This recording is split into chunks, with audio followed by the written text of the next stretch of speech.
Kudeaketa pertsonal digitala.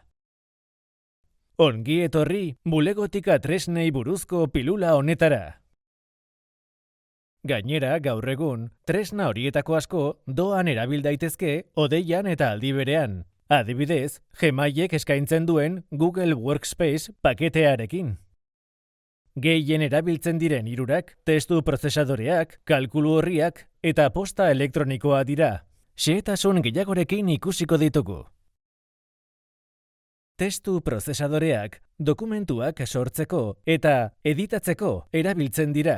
Hala nola, gutunak, txostenak edo kurrikulumak. Eskaintzen dituzten aukeretako batzuek aukera ematen digute idazteko, testuaren formatua aldatzeko, irudiak gehitzeko eta dokumentuak gordetzeko, ondoren partekatzeko. Adibidez, Microsoft Word, LibreOffice Writer edo Google Docs.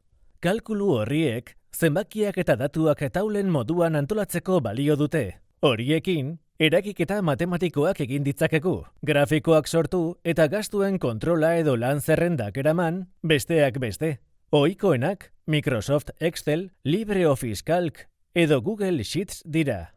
Azkenik, ikus dezagun posta elektronikoa, azkar eta erraz komunikatzeko aukera ematen diguna. Horrekin, mezuak bidali eta jaso, dokumentuak erantsi eta karpetekin antola ditzakegu. Ba al zenekien, gainera, Gmailetik bidalketak programatu ditzakezula nahi duzun egunean eta orduan bidaltzeko? Nola egingo dugu? Erraza da. 1. Sakatu, redaktar, mezu bat idazteko.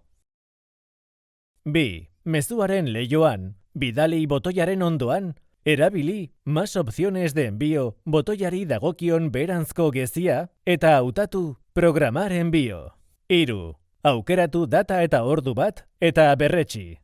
4. Bertan behera uzteko, ireki programados karpeta, hautatu posta eta sakatu cancelar envío. Horrela, idatzita utzi eta nahi duzunean bidali ahal izango duzu. Baliagarria da, ezta? Gogoan izan posta ahalik eta garbien eta arinen eduki behar duzula. Ez ahaztu noizean behin zakarrontzia eta spama ustea. Kontuz, azken horretan, behar bada nahi dituzten mezuak iristen ari dira. Eta, oker, desbideratu egin dira. Funtsezko ikastaroan izena emanez ikasten jarrai dezazun gonbidatzen zaitugu. Eskerrik asko, zure arretagatik. Red.esek bultzatutako Generación D ekimenaren barruko jarduera. 11 fundazioak laguntzen du. Europar Batasunak finantzatua. Next Generation. Berreskuratze plana. Espainiako gobernua.